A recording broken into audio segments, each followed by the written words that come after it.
What's up, everybody? Welcome to a AAT Sports Network post-game show for the Philadelphia Union. Tonight is February 21st, 2026. Dave, I know you're joining me out from England. I appreciate you hopping on. I see you got a Sixers jersey as well.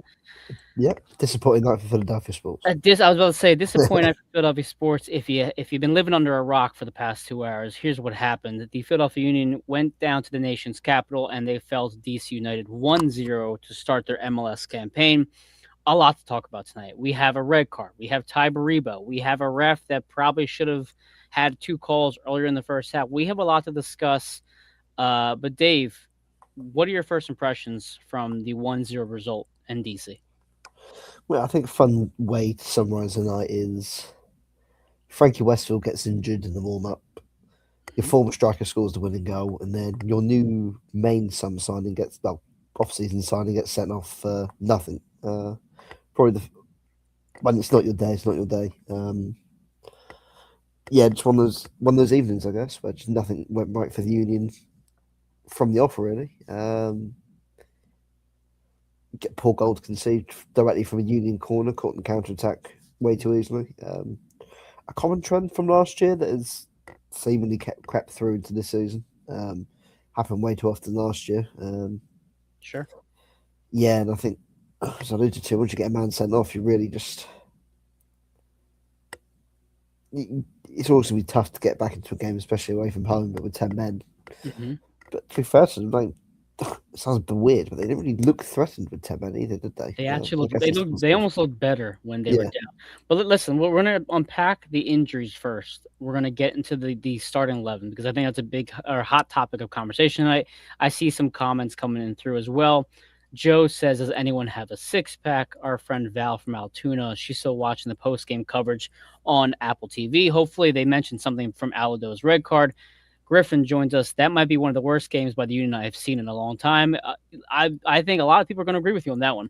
But injury related, let's look at what happened in Trinidad. So the Union played Defense Force. They win 5-0. Everything's great and peachy, but the problem was that Frankie Westfield picked up a hamstring injury down there on, what was it, Wednesday night now. So a couple days ago. So prior to tonight's match, we knew Ben Bender was out. Now Ben Bender played left back for the preseason in Marbella, so potentially he was a possible option left back. Frankie Westfield, although listed as questionable, gets put into the starting 11 an hour before the kickoff. I think, okay, great. Frankie's in there. Everything's perfectly fine. Now, I had been off Twitter beforehand. I was kind of watching the game like, why does Frankie look so tall? I'm like, wait a minute. That's not Frankie. That's Finn Sundstrom. yeah. Finn Sundstrom being one of the newest additions we added this season. He played for like North Carolina FC, if I remember correctly. I was a bit perplexed by the choice to play Finn. The first half for him probably didn't do him any favors as well. Dave, I know you started into the 20th minute mark. I think it's when you started watching the game, but just off the starting 11 alone, why do you think Finn started, and did you agree with starting Finn Sundstrom as your left back? Well, I mean, it's not like they got many options, have they? Like at left, I mean, not like they had any other options. And obviously, you saw McCandle came in, to play left back in the second half. It's difficult, I guess, for a young player as well who again is predominantly more of a central defender to, Mm-hmm. I guess, all week. Well, in the build up to this game, I imagine over the 2 days before the game, in the whole preparation, Sundstrom's probably been used as a mirroring centre back as an opposing player Mm-hmm. in training, and then in the whole build up, obviously got another Frankie Westfield playing left back. I guess it's difficult for a central player to step in and essentially play out of position. I think, especially in a position like at fullback where it's probably more magnified when you do make mistakes, whereas in midfield Sure. you've got other players to cover for you. Yeah, it's a difficult one. I mean, don't let it define them off the one start because that would be unfair to you. But it's not again. It's not like the Union are sport for choice of left back. No, and that's where as the match went on, and obviously some comments are coming in. Joe says you could have played Raffanello. Agreed there. Our friend Cole says not the time to test Sundstrom. Now here's the thing. You put a young player like that into a team's home opener. It's a tough assignment for him. I thought you had two other options, one of which we saw in the second half. Yeah, For one, I thought Martinez Gainier Martinez, who did not play against Trinidad, who's the freshest one out of all of them, really, could have been your left back, which is what we saw in the second half to start the second frame there. Nathan Harrell on the right. Also, Nate has played left back before, both in the preseason, both Yeah, last. We've seen that he can be somewhat reliable at left back. So why not put Nate Harriel at left back? And to Joe's point, Jeremy Raffanello already saw time at right back in yeah, Trinidad. I it's thought he true. did Yeah, fine. I get it. It was a defense force, not exactly the toughest opponent. I'm not trying to say he was mind blowing either, but you have already seen a experienced player. And that's the thing is Jeremy Raffanello, for as young as he is, has a lot of experience playing MLS level. He has done well so far in his minutes. It just makes more sense to put two people that you feel very comfortable in at those positions. Instead, you have yeah, Sundstrom, Sari Larson, who hasn't played an MLS match yet. Macania, first time leading the back line, and then you have Nate on the right, which is fine, but it didn't seem like the best choice. And on top of that, Lukic is still out. So you have Bueno as your defensive mid next to Danley. It for me, knowing Lukic wasn't there, knowing knowing Larson was in his first MLS game, I don't think throwing Sundstrom into the mix as well was the smartest idea. Bring up a couple comments real quick. Pallet says, going to be a rough season. It might be. I'm very optimistic on this year. I really have been. I think the depth is great. I think right now it sucks we're short-handed with Frankie Westfield going down, Lukic going down. So I'm not going to jump to the rough season yet, but it's certainly not a good start. no, S Zach 10 said team looks weak and we just played the worst team last year. And that's the thing though, Zach. They may have been the worst team last year, but DC United lost 11 players and basically filled their roster with 10 brand new players. So yes, maybe they may have been the worst team last year, but they are a completely new team. One of whom is Ty Baribo, and we're going to get to him in a little bit. Joe says that's why I was worried about losing Kai Wagner. Joe, I think that's the biggest worry for everybody. Not only are you losing Jacob Glessens, who helped lead the way with Macania, and we're going to talk about Macania today. Not only do you lose Ty Baribo, who was a reliable scorer, but you lose arguably the best player in Philadelphia Union history, someone who could also generate a lot in the offensive side of the game. Other comments here. Val says, but yes, DC's not that team anymore. Exactly. Brought in several great players. Thank you, Valerie, for joining on that comment. And Philly Rover says it looked like Carnell wanted everyone in the box for the final play. Yeah, I don't think Andre Blake though was in the box for the final play. Maybe I missed him in the chaos, but I don't remember seeing Blake out there. But either way, so the first half goes. I'm going to bring up my notes real quick. Dave, any thoughts from when you jumped into the game around the 20th minute? Well, I literally jumped into the game and Union had the corner, and then Ty Brewer goes down the independent scores. It was just one of those things. I think the start thing for me as well was probably no disrespect to Bueno, but I think definitely that midfield definitely lacked that bite without Lukic. Without Lukic. Mm-hmm. Yeah, just and again there was no creative spark. I think just looking at the bench, I mean, the players that came on, I mean, discount Garner Martinez, but Amelia Nello's probably the only player looking at and thinking, okay, yeah, attacking wise, it could come on and really make a difference. I mean, no, just not Cavan, but quite bright when it came on. I mean, I think we'll go into that in the second half. But look at the options off the bench, especially it's just not the same sort of squad, is it? Especially, I mean, that was concerning. But it's the first half; it was just Union lacked any real attacking threat. It was comfortable for DC, I thought. Yeah, it was one of those games where really it hinged off one moment, and DC took that one moment and caught the Union on the counter attack from a corner and did it. It very much felt like the Union hadn't played a game yet this season. Like it almost felt like preseason with the way they were trying to, as Indy Doyle says, they looked disjointed and had no connections of passes. I thought Indy Vasiliev was pretty poor. I think I've highlighted him a few times as well. Hold on as I try to fix my screen. It just started glitching. Okay, we're good now. I thought Indy Vasiliev was pretty poor tonight. I know he's the Energizer Bunny, go, go, go, go. But if you're talking about disjointed and no connection passes, it seemed like every time that Indy Vasiliev touched the ball, there was a turnover or he overran his press and got caught chasing back. There was one moment in the first half in particular where Indy just gets beat badly in the box. I mean, there was about within the first 30 minutes alone, I'm thinking Indy Vasiliev is not going to make it through halftime. He's going to get pulled like Alejandro Bedoya got pulled. I think it was against Vancouver. But if you're looking at the first 25 minutes, again, we're going to focus there for now. Besides the disjointed passes, besides the lack of communication, which I think was evident, especially in the back line, I think the one bright spot was Makanya. He looked very strong on the back line. He had a couple moments one on one where I was like, okay, he's bodying his offensive player. He's taking them off the ball. He looked like he was aggressive most of the match. I thought Makanya played well considering the limitations that he had around him.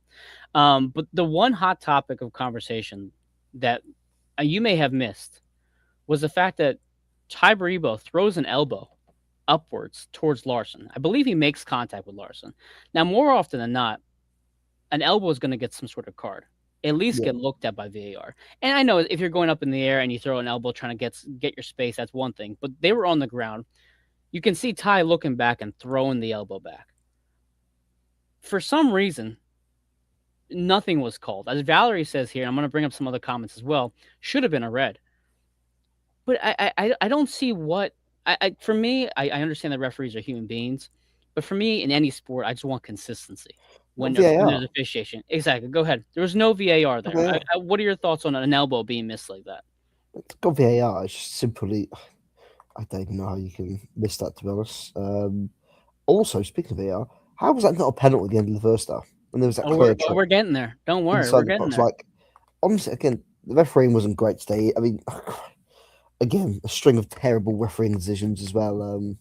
Certainly didn't have the in, but it, again, it's as you said, you can't. Again, referees are human, but that's why you got VAR Exactly. to And make that, sure and those decisions aren't missed. now, for people in the comments, you might remember this. I'm pretty sure Jose Martinez had a similar moment back in like 2023 where he throws an elbow. I think it was against NYCFC. For some Yeah, reason, I remember that being Jose Martinez, but it was clearly called. So again, I just look at consistency. If we, as a fans, can see it clear as day, why not take a minute to just have the head official look at it? That's all. I'd yeah, rather take 30 seconds to review it than not because it ultimately will lead into what we're about to talk about, which is the first goal, which comes from Ty Brebo. So I'll bring up a couple comments. Aloha Buzz says, you missed Brebo and Ua. Scared we lost playmakers up top. Yeah, I think Aloha Buzz, Ua is going to be the biggest one. I think what we saw from Brebo last year was a pretty quiet second half, where Ua, which I said last season and part of this offseason, was probably your most consistent striker. He had his assists, he had his goals, he was good off the bench. He was able to stretch the back line and stretch the field. I think Ua is going to be the big one that we miss a yeah. lot this season. I think he'll Not be enough more pace. appreciated. Go ahead. Yeah, not enough pace going forward, is Right. there? Some more.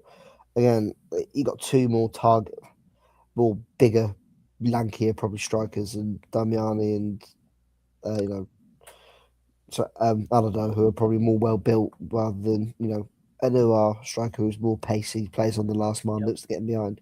That might be something they miss, especially with players like Quinn Sullivan out who do provide you width and pace. Sorry, I've just really seen just seen what's it called?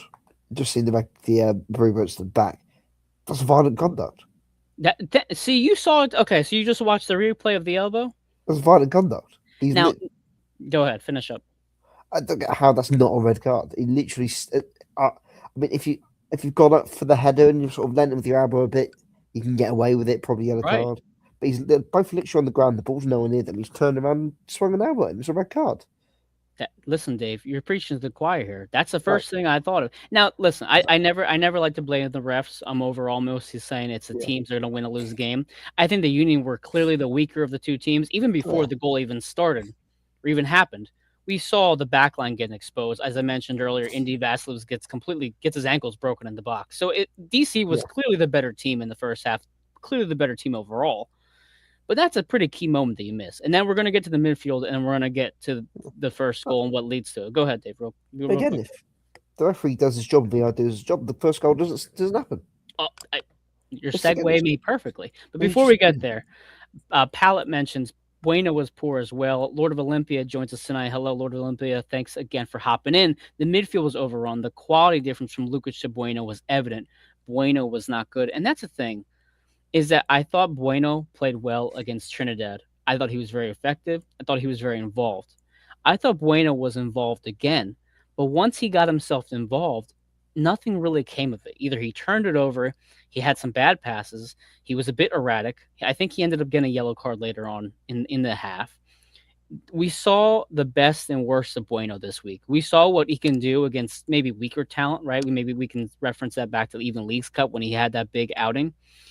Bueno can be really good against average players, and he has sparks when he can be Jose Martinez esque. And then he has times like this where he's almost out of control. And I thought Bueno, I believe it was the right decision to play him today, especially given what you had available with Westfield and Lukic out. But I mean, he was nowhere near as good. Now, Dave, Yeah, before we get to the goal, any thoughts on Bueno today before we hop to Indy Vasiliev in the goal? I think Bueno's definitely better, probably more of a midfield three than a midfield, well, a central three than a central two. Again, the most disappointing for Bueno is he just hasn't. Where has he progressed? He's still the same player that he was 2, 3 years ago when the Union first signed him. Do you think he hasn't progressed at all? I don't think he's Or- progressed as much as you probably would have liked to have seen a player, a young player that you brought in at such a young age 3 years ago, and with the experienced players he's got around him that he could have learned off. And he's still, as you say, he's still having these games where he struggles. And I Mhm. guess today, first game of the season, yada yada yada. I mean, but still, I just don't. The player we thought that we were going to get 3 years ago, and how highly that we would speak of, that we did speak of Weller back then. How when he first came in, Yeah. he was quite a popular play. He looked solid. But again, unfortunately, the quality of the league's progressed, and the quality of the league's gotten better since then. And he's still the same player that he was essentially when he first joined the Union. And Brad mentions here we almost seemed to play better when he got subbed off. I think the regression of Bueno is going to be an interesting one to review. I had not thought about that until you just mentioned it now, and I think it's a good point. I think what we saw Bueno, the Bueno we saw from 2 years ago, 3 years ago, is the same Bueno we see today. And in a way, I don't mean to compare these two players. I don't think they're exactly the same, but it's kind of like Olivier and Bizo. You have times when Olivier is playing solid and he plays okay, and then you have times when Olivier is just not good. And I think the Yeah, problem is that Bueno is kind of becoming that. Actually, Joe mentions here Bueno was showing regression last season. I don't disagree with that, and I think today was another example of that. But I think before we keep destroying Jesus Bueno on this show, let's talk about the real issue, which was the first goal. So we had I'm gonna look at exactly what happened. We had a pass down the left hand side of the field to Milanowski, leads to a corner kick. The corner kick gets cleared out, and Indy Vasiliev gets the ball, and he tries to cross it into the box to recycle the ball. And it was just a terrible cross. I mean, very piss poor. And it was so bad that DC United counters immediately. Finn Sundstrom gets beat badly around midfield. It's, I think, 2-on-1 with Pirani and Bizo, and Andre Blake gets just left out to dry. yeah, Now, did you see the goal? Did you see the whole sequence of the goal? yeah. So obviously, I mean, it's obviously a deal with the corner easily, and they sort of break forward. They have the advantage. I think I Hmm. alluded to it at the start of the show. It's just it happened so often last year, being caught out from set pieces and being counted on too quickly from set pieces. Hmm. And again, I think there was the quick 1-2 on the halfway line, and then the guy running up the middle was a 2-on-1, and he just shifted it off to his left, and Baribo was in 1-on-1, and yeah, slotted it past Andre Blake. Not much Blake could really do in that situation. No, nothing you really can do with for Andre Blake, and it kind of put the cherry on top of Indy Vasiliev's night. And I think also one reason why I mentioned in I think it was 2 weeks ago one of our shows we were talking to our friend Ben Brescher as well as Jose Nunez. Who would you rather see in the starting lineup for the Philadelphia Union? I know Indy Vasiliev is a popular one, especially for Bradley Carnell. He loves him. He's from his past team. I'm afraid that I'm afraid that Bradley is to Indy as Jim Curtin is to Alejandro Bedoya. I'm afraid Yeah, there's almost an over reliance on that. I think an example of that was tonight, and I think you can almost say it similar to Jesus Bueno. There are times when Indy looks really sharp and he plays really well, and there's times when it's like tonight where he's overrunning his man. He's yeah, not having effective passes. He's almost too erratic. And then from an offensive side, and I know Dave, you and I talked about this a lot last season. Indy Vasiliev is not good enough in the final third, and that cross right there was just a perfect example of that. Yeah. And also, I think someone mentioned in the comments. I'll just add to that real quick. Lord of Olympia says the absence of Quinn showed not much happened on the right flank, and I agree with that 100%. So you get the goal from Ty Baribo. It's 1-0. Now back to your point. If the car gets shown for Ty, none of this happens. You're up a man, and whatever. Um, things continue. Lack of communication across the board. You go towards the end of the first half, and there's not really a whole lot of promise. Did you Uh, have any sort of faith in this team as they close out the first half, especially with how they responded to the first goal? uh, it's a weird one. I think again it And was a very I'm sorry, not to cut you off. It's leading to me to the VAR, the blown VAR call. So go ahead. Not to uh, cut you off. Yeah, I go ahead. again. I think there was probably one other chance after the goal where I think Brewer came close again. But I think apart Mhm. from that, the Union weren't really troubled. I mean, not just apart from the goal rate, the Union weren't too troubled throughout the first half. And I think DC United didn't really take advantage. Unfortunately for them, DC United didn't really take advantage of the momentum they had. And I think the Union sort of set it down quite well. Just looked uninspiring going forward, and just thought they're gonna have to take their one chance. And I'll mention that in a little bit. We'll go into that in a bit, but thought it's gonna be a game of where they're gonna have one chance and they're gonna need to take it. And I've just didn't look like coming in the first half, and then obviously I think as you alluded to just then, Mhm. there was that one moment right at the end of the first half where perhaps they should have had that chance. I agree 100%. Now, a couple comments, and then we'll get into the blown penalty kick for Nathan Harrell. So, Indy Doyle again says Olaski seems like he was trying to take on the whole DC team. Also, how is a 16-year-old more motivated to win than these other professionals? Indy, I want to talk about Kevin Sullivan in a little bit. I really am high on Kevin so far in these first two games. So we're going to talk on that. But I think Milan Olaski is also someone we're going to talk about in just a little bit. Oh, Valerie mentions 4-1 Nashville versus New England in the 50th minute. Thank you for the score. Keeping there, Val. Other comments. Cole says, seems like Bizo is totally out of the plans this year. Yeah, I don't think Olivier is going to be very involved much. I thought maybe we'd see him in Lee's Cup. Maybe we see him in the second leg against Defense Force at Super Park. I don't know, Cole. But frankly, he just seems like the odd man out, and he feels like he's been the odd man out even last year. We saw moments Yeah. last year. We thought, why is Olivier not playing right back? And said you have Alejandro Bedoy out there. Other comments here. Jana says, "Oh, you're absolutely correct. He just runs around and beat every single play," referring to Indy Vasiliev. Cole says here, Anello and Cavan showed more in their short appearances than Indy. We're gonna get to the second half in a little bit. I think a lot of comments coming for the second half. So let's get into the Nathan Harriel play. So to your point, Dave, a lot of things were just not happening offensively for the Philadelphia Union. A lot of disjointed offensive possession and connections there. But you have a moment in the second half, right before the final whistle, before they go to the locker room, where Nate gets brought down in the box. What were your thoughts on that? Because for me, I thought that was a clear penalty. Oh, anywhere else on the pitch is a foul. So why is it not a foul in the penalty area? And honestly, I'm shocked they didn't even go to VAR to look at it. It was a clear trip, clear as day. Now, let me Not ask you. Let me how. ask you then. What? Let's play devil's advocate here, okay? It's about to be the end of stoppage time. What is the reasoning for not going to VAR to close the half in this moment? Is there Well, any no reason. argument for it? Clearly, VAR was VAR in use for this game, or you genuinely have to ask that at this point because a clear red card was nothing was done about, and then a clear, well, obviously there's a bit of bias involved, so like where we support my Union fans, we want the Union to win, but as a trip anywhere else on the pitch is a foul.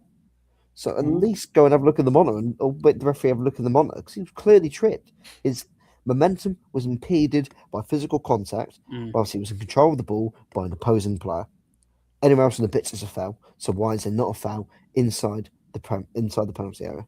I'll Joe never know. says Bundesliga and Premier League VAR is better than MLS VAR. After tonight, Joe, I might have to agree with you. I think it reminded me very much of the home Nashville game where Quinn Sullivan gets brought down the box last season. And it was very similar. The ball was not near Quinn's feet. I forget the defensive player for Nashville, but the defender brings down Quinn and impedes his moving forward.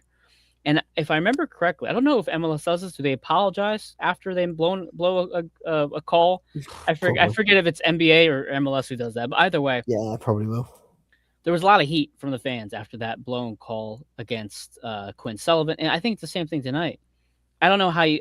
I don't. Again, if you're not going to call it a PK, that's one thing, but for you not to even look at it is something completely different. There's There two has to cases. be, yeah, two cases in the first half. There has to be some communication from VAR saying we have to give this at least a look. Lord of Olympia says VAR didn't take the lead on the play to advise the ref. Clearly not, and they should have at that point. So you enter the half 1-0. Now, for me, I was expecting some substitute changes. You do see a sub to start the second half. You have Finn Sundstrom get taken out for Gagne Martinez. He's playing left back. Would you agree with that move after seeing the first half that Sundstrom had? I mean, again, if you're thinking that a young defender is struggling and he's been exposed, Mm-hmm.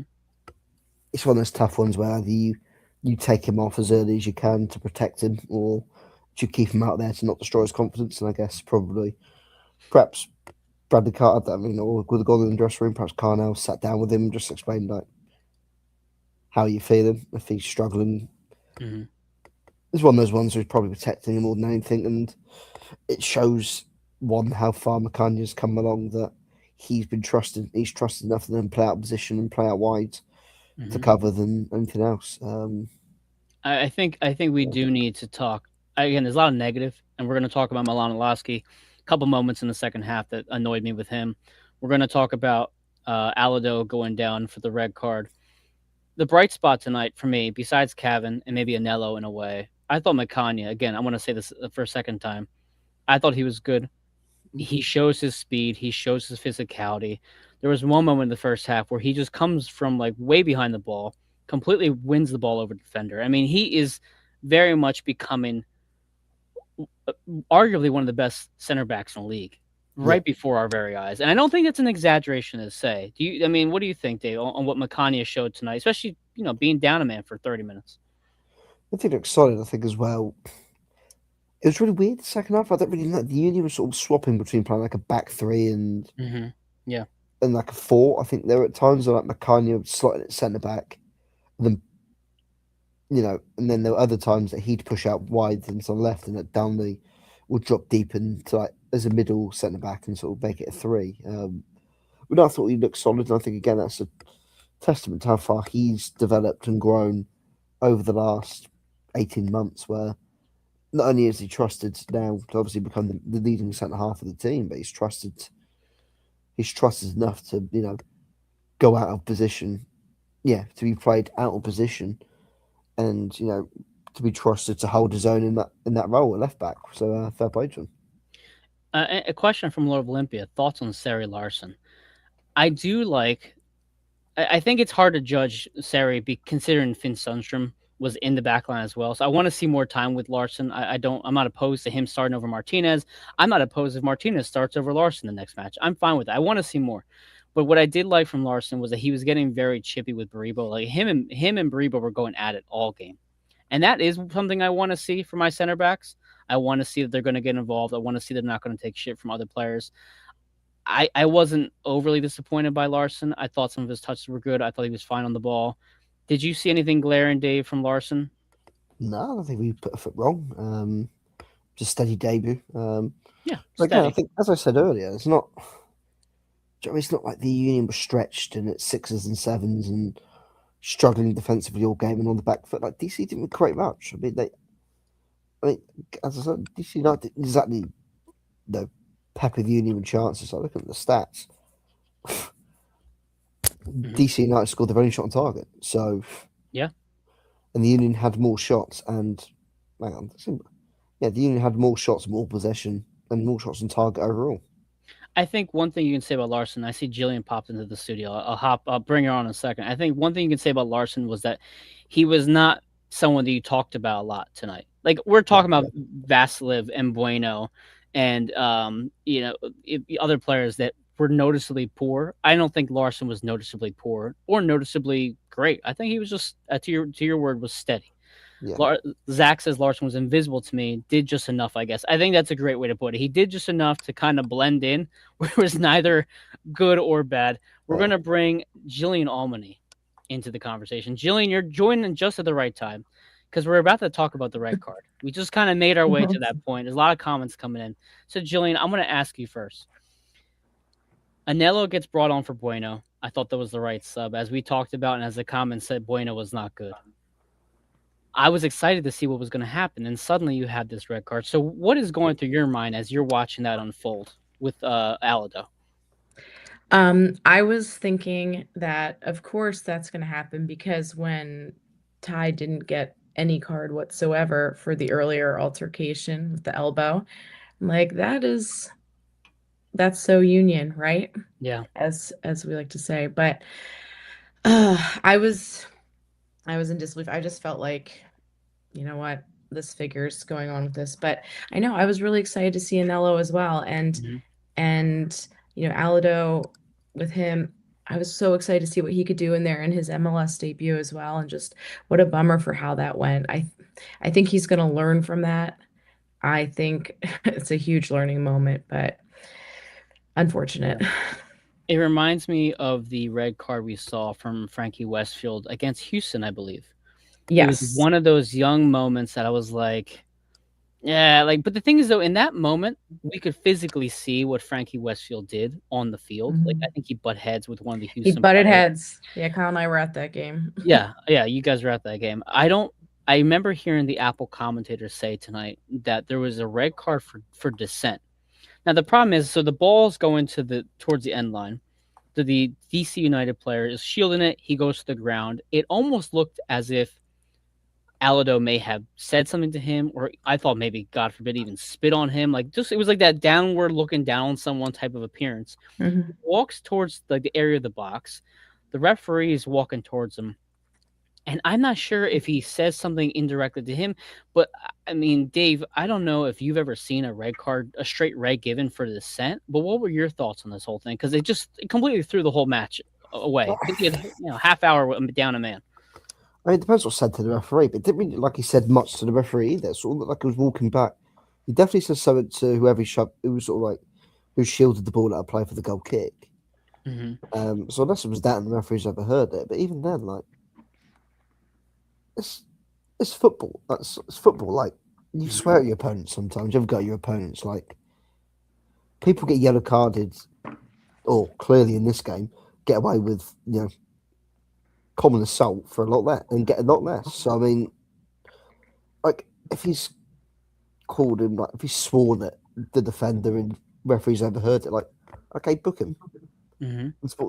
Give him a booking for unsportsmanlike conduct, whatever. Like, unless he's sworn at the referee and had to go to the referee on his way back, then I sort of understand. But usually, even then for dissent nowadays, it's a yellow card, so it's got to be a very, very Mhm. serious form of dissent, essentially, for there to have been to have brandished a red card, or the referee just was up in his feelings and was wanting to be centre of attention, which As our clearly he might have gotten. But I as our mean, as our yeah, friend Sexy Hoagie says, because of course. Now Mhm. here's the thing, Dave. You mentioned the hurt feelings. I mean, I'm a basketball fan. I've never been shy about that. I am not an NBA fan. One reason why is because the NBA refs are softer than pillows. They've always been that way. You do anything, you get a tech, you get thrown out. There was a game recently. I cannot remember if it was NBA. I'm pretty sure it was that a ref, um, a fan yelled something at a ref, something about the ref's mom, and he threw the fan out. And I just thought of that. Like, was it something so egregious or something that's so absolutely horrendous that that's the reason why he got thrown? And if so, I imagine Union fans will not be happy if it's something racist, if it's something sexist, if it's something offensive to such an extreme level that he gets thrown out. Because we saw what happened with Kai Wagner with the whole issue with, I think, was it Wood, right, from New Mhm. England, right? But at the same time, for again watching this, not seeing a replay since the moment, I don't know how the ref even hears that. Unless Alado was screaming it at the top of his lungs, how does he hear it? He was about at least 15 yards away.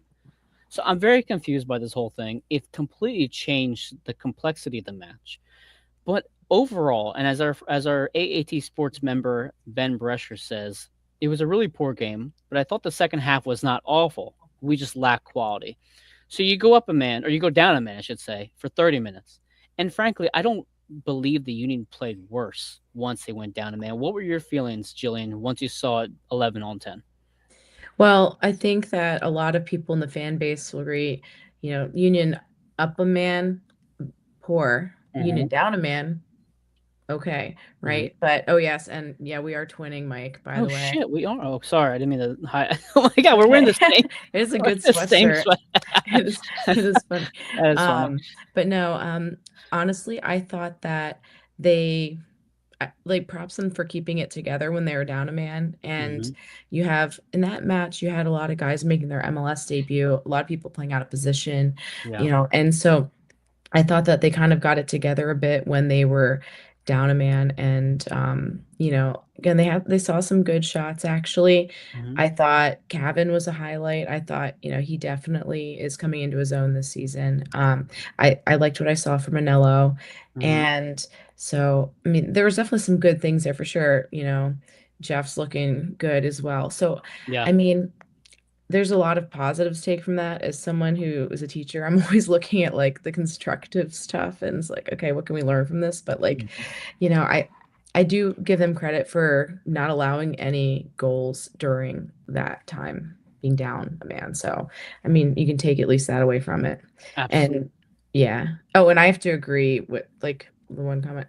Yeah, Cavan had a good corner. It what like Inel's wasn't great when Cavan then took the corner. Yeah, I knew he was going to do. I've seen him do it a million times with the Union too. I And knew it I was going want to to be talk good. about that moment too. It Yeah. reminded me a little bit of Jack McGlynn, and I'll tell you why in a bit. So real quick, before we get to Cavan and Anello and Stas, and Lord of Olympia brings up a good point about Stas. We're going to talk about Alon Alowski real quick. There was two moments, and I think I texted you guys in our group chat. Milan was almost afraid to hit with his left foot. There was the timer, the moment in the box when he was on Sean Johnson's right, and he could have won timed it with his left foot. He decided to cut it back to get to his right, and it ends up going over the net. It seemed like he was a bit over reliant on his right foot tonight. And as the comment earlier said, I saw it and I think I lost at this point. It looked like Indy Vassiv was, oh no, that's not it, was trying to take on the entire team by himself. Not Indy Vassiv, I'm sorry, Milan Alowski. It's been a long day. Mhm. Sorry, Milan Yeah. Alowski was trying to take the team Yeah. on by himself. And I don't disagree with that. I think he was almost trying to do too much, but I also want to see more from him too, considering you don't have Quinn Sullivan out there. So, Dave, any thoughts on Milan before we get to Cavan, Anello, Stas, and the end of this game? Again, I think you probably hit the nail on the head really. Just a reluctance to use his weaker foot.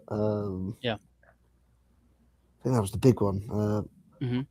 I don't know if it was him in the second half as well, where I think the ball sort of. Again, he just was a poor overall night for him, really. Yeah.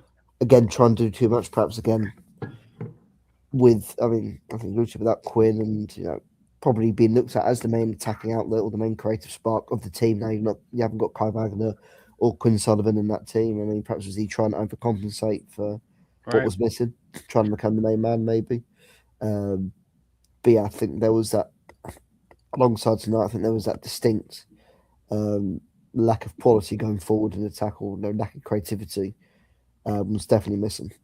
You could also argue that because Indy was so poor next to him, that Milan was almost trying to overcompensate for Indy Vasilev's mistakes. Again, going into the comments, I'm going to bring up any last ones before I continue. One of the questions was from Lord of Olympia: with Aldo suspended, is Stas the second forward? Does Milan move forward? Jillian, who would you rather see in this moment? Because I feel like Stas is probably the answer here. However, we saw how well Bruno did with Ua last year. Do we maybe see Bruno and Anello or Milan maybe? What are your thoughts there? I really like Milan playing back as a 10. I would love to see Stash have a chance there because I think he can do it. I've seen enough of it. I would love to see him at least be given the chance. Anello, I think would be fine, but honestly, low key, I want to see Stash get the chance there. So I think he's ready for it. Dave, how about you? With Stas, with an Alado out, is it Stas up top? Do you throw Anello in there? Do you throw Milanowski? Who would you prefer to see next to Bruno Damiani? Good question. It is a good. It's a It's tough a good one. question. We don't really know what to expect from these guys yet. Admittedly, I don't really know much about Stars. I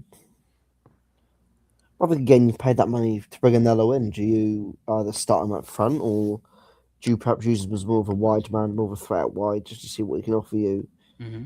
going forward? I mean, again, there was you could see how much this team not only lacked Quinn Sullivan, that lacks the quality of Quinn Sullivan, but relies upon him just to be that spark, be that pace, and outlet to get the ball up the pitch. Hmm. I mean, again, probably Anello, whether you do play him up front or whether you do change the system and play Damiani up front in the zone, perhaps go like with a 4-2-3-1 maybe to, I think Hmm. as Julian alluded to, like Sinalowski in that 10 role behind the striker perhaps really excels more. And then you can perhaps playing to your players' strengths more rather than trying to put, square pegs in round holes and trying to, get players to fit a system rather than trying to get players to actually play where they excel.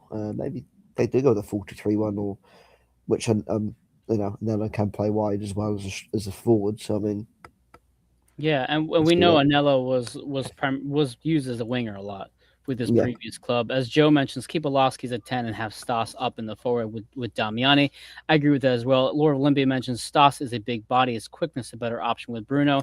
I think if you're going to do the like for like with Ua, in the speed, the pace that he has, I think you'd probably do that next to Bruno. I do like though, Jillian, and we have an update from Cole as well in the comments. I do like that we've seen more from Stas in 2 games than we've seen from Chris Donovan in quite some time. Because essentially, Stas is that fourth striker, just the way Chris Donovan Hmm. was. And I feel like even in just these 2 matches, even in this short time, I feel like I see Stas and I see he's trying to make an effort and he's putting things together where Donovan just seemed like he was getting his cardio out there.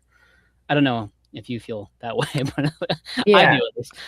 No, I mean, he obviously playing in Next Pro, it's a different level. And Yeah. but he went on that run last year and you could really see that he was coming to his own because he dealt with injuries earlier in that season. He was adjusting, he was finishing up his degree at Penn. There was a lot going Hmm. on.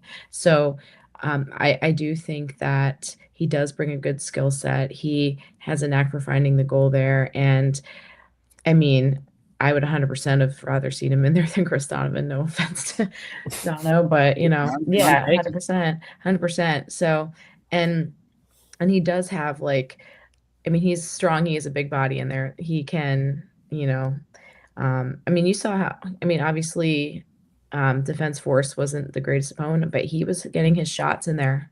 Yeah, So, I think, here, my bold prediction for next Sunday is he gets in the game. I think he could score for the home crowd. I think so too. Cole mentions here there's an update. Finn was pulled for an ankle injury, which changes my view of the substitution.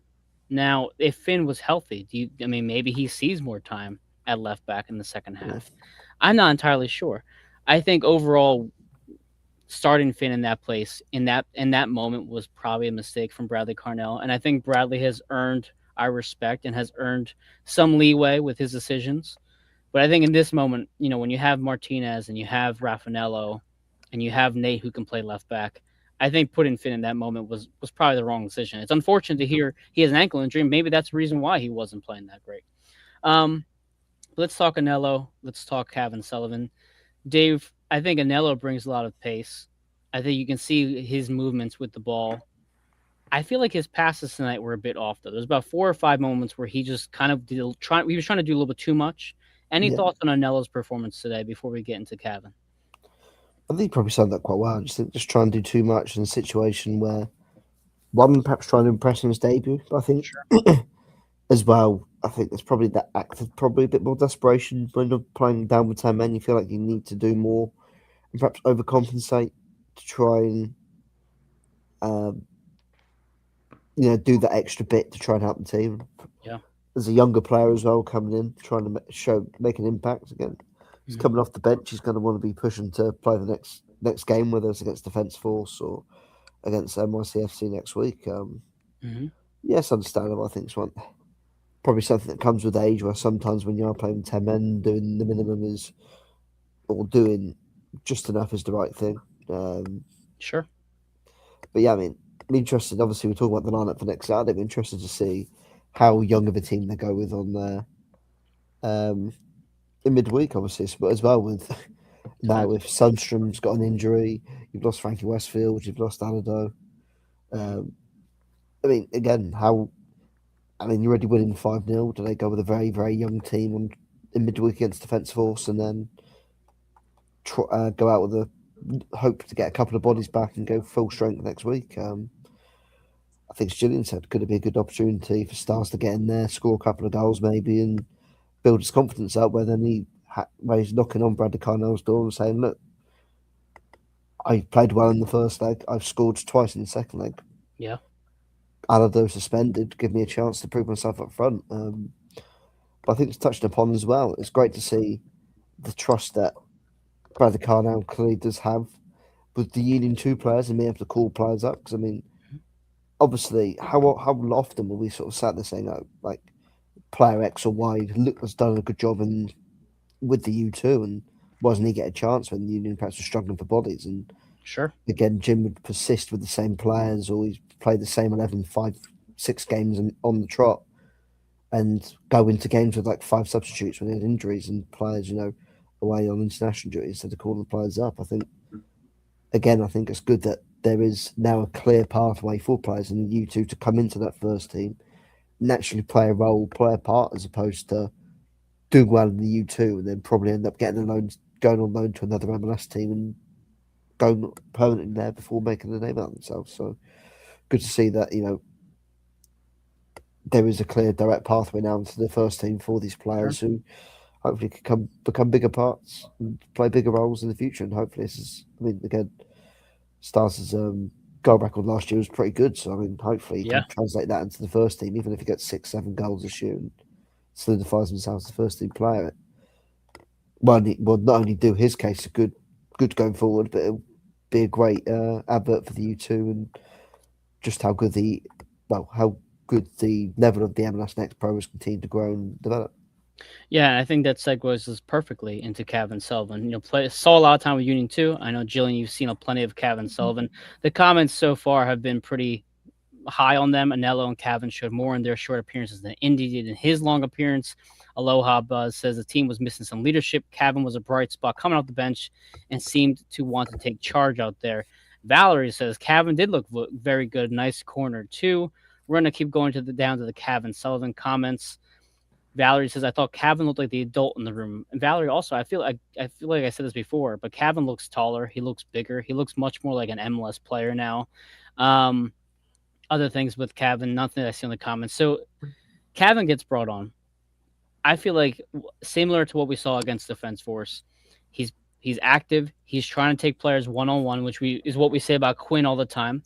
I think it's different from what we saw from Milan Olaski. I think Milan was trying to take everybody on, but didn't do it the right way. I could say maybe even Anello tried to do a little too much. Kevin didn't. It didn't feel like Kevin was trying to do too much. It felt like he was doing the most that he could with what he was given. But the corner kick in particular was interesting. So Anello takes the first corner kick. It was pretty poor, to say the least.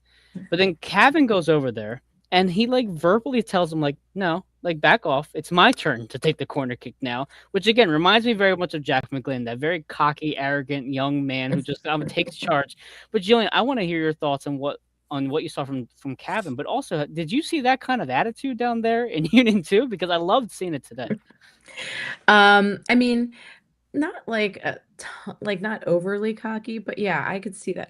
There were times where he and David Vasquez down there, they'd want the ball and stuff, but for the free kicks and stuff like that. But I actually think Kevin's gotten a little bit more maturity too at this point. He's holding his own there. I think he is done with playing down at Union 2. I think I don't expect to see him down there anymore. I think he's where he needs to be. But yeah, honestly, I thought he was doing a really good job of passing and not trying to do too much. But and we saw him, obviously really good against Defense Force. And but yeah, he's really good at creating. He's good at making things happen. And he's been very good on set pieces. I've seen many, many good set pieces from him at Union 2. So I think that having him take some of his corners and free kicks is not a bad idea at all. And so I mean, when he went over and was saying to Anello, and it's like I'm saying this, I was kind of like, he's not wrong. I mean, I was like, okay, you go, 16-year-old. I mean, Also, I yeah. think if you're thinking from like a body standpoint, he's still 16 years old. He's still obviously not a full grown man. I think if you want bigger bodies in the box. But Mhm. I really did like his corner kick. I do not think we really have a great corner kick taker now with Kai Wagner gone, or even set piece taker for that matter. I know Milan Yeah. scored off one Yeah. against Defense Force, but it doesn't bother me to see Cavan taking it. I love the confidence in the young man. Yeah. Dave, any thoughts on Cavan? Because again, like I said, he's impressing me so far in the very short Yeah. season we've seen. No, I think he looked bright when he came on. It was definitely probably one of the more brighter moments or brighter players or brighter points to take out of the game.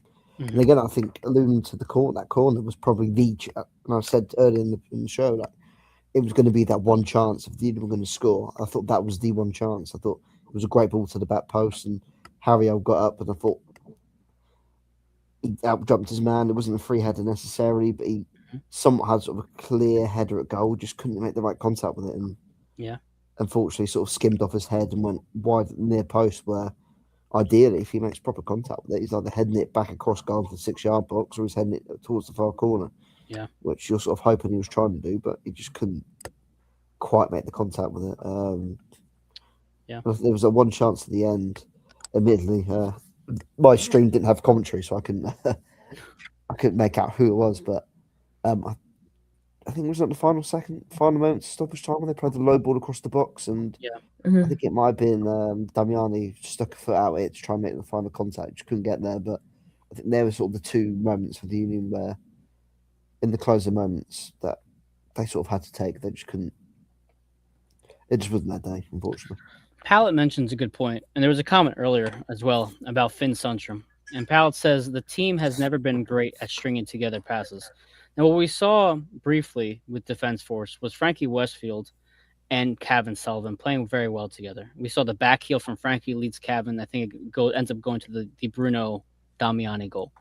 Um, I want to see more of that from those two players. And it's hard to say like the future of the club is bright considering Frankie could be sold at any moment and Cavan obviously has an expiration date that's pretty crystal clear with Man City.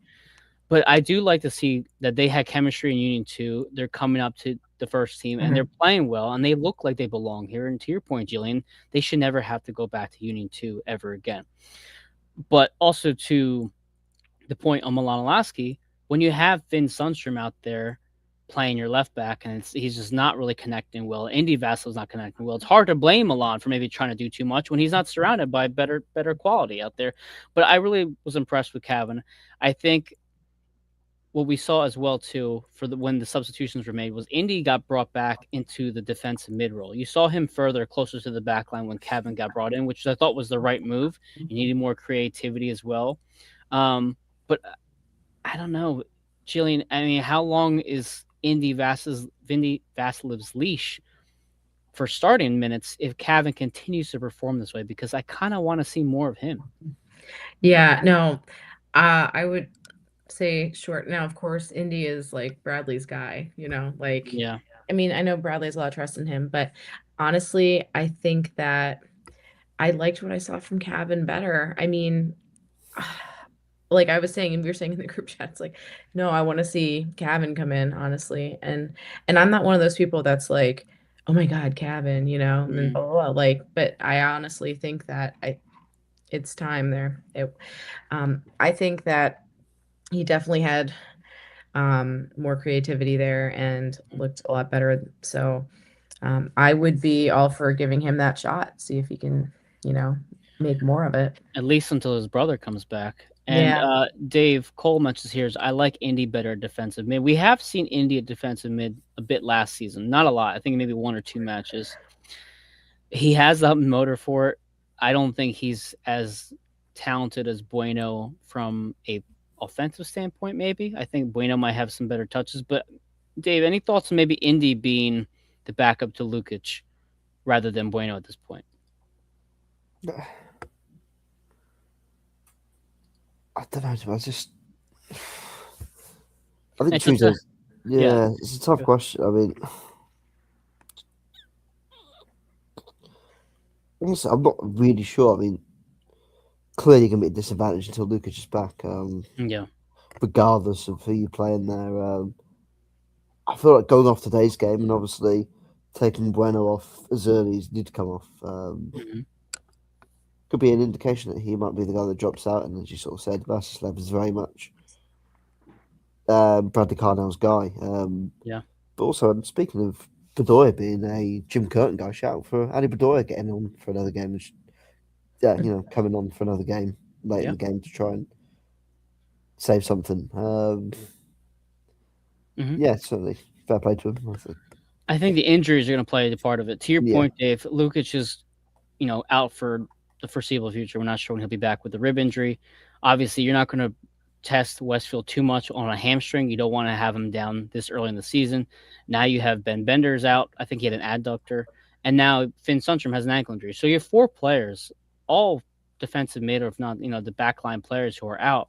I think that may force Bradley to put Indy into the defensive mid position, and you can put Cavan or Raffanello up top. Or maybe you see Raffanello getting more time in defensive mid.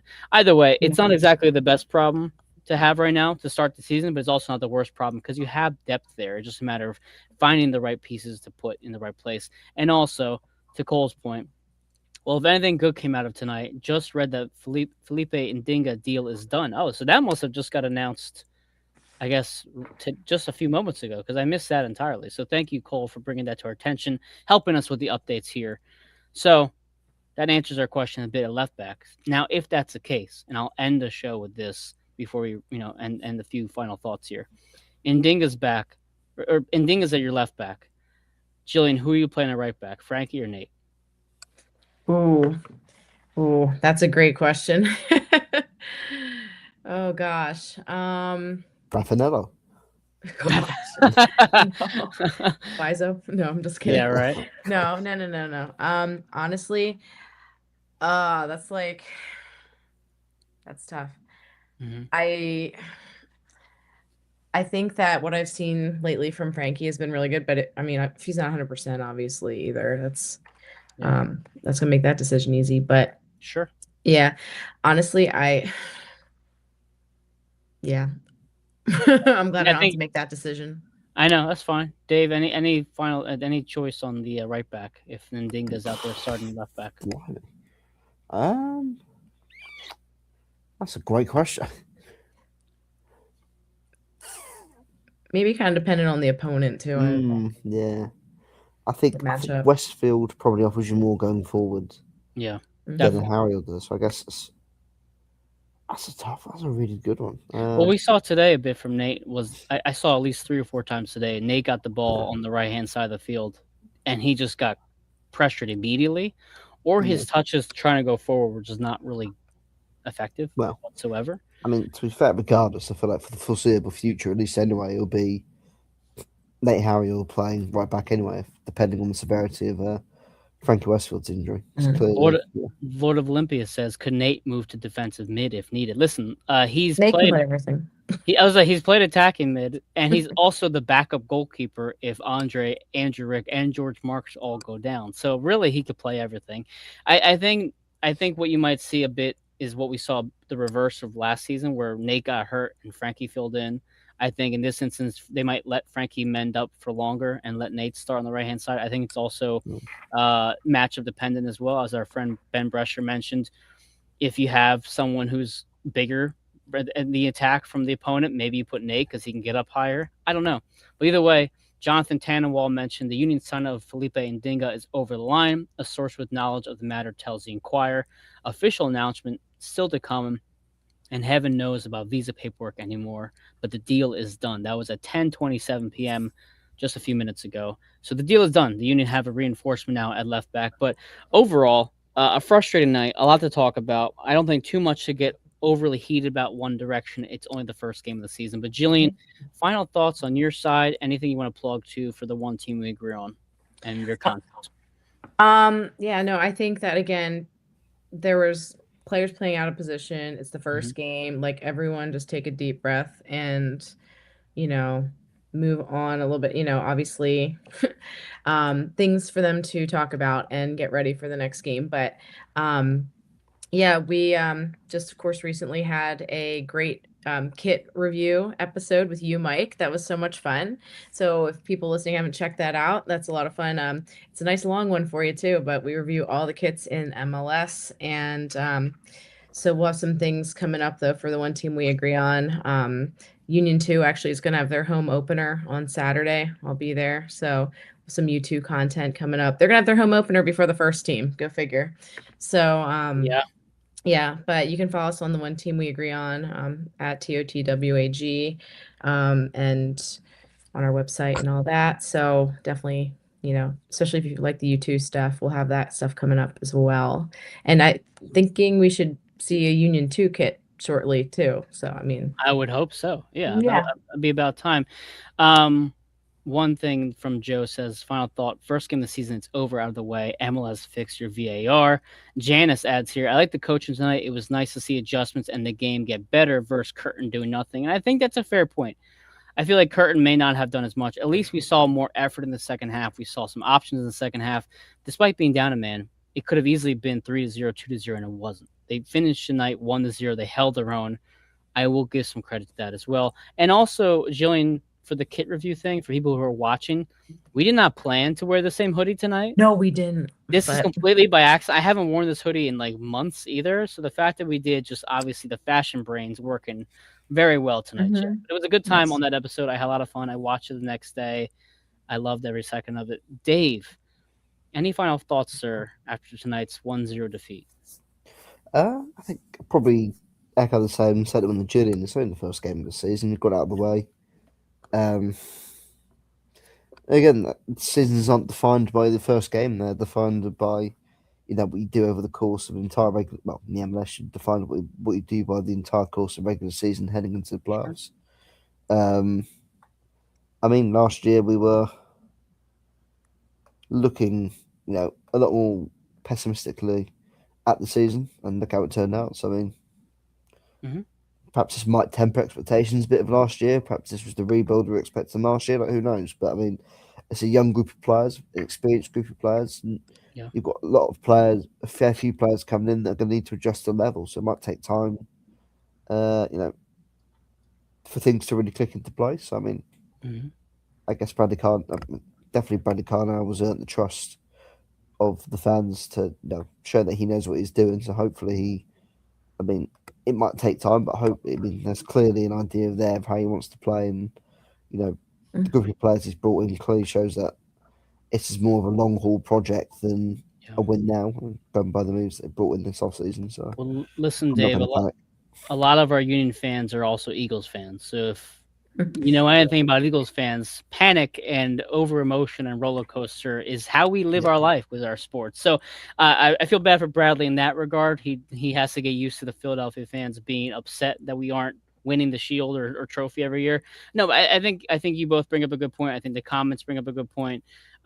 First game of the season, it's out of the way. It's done with.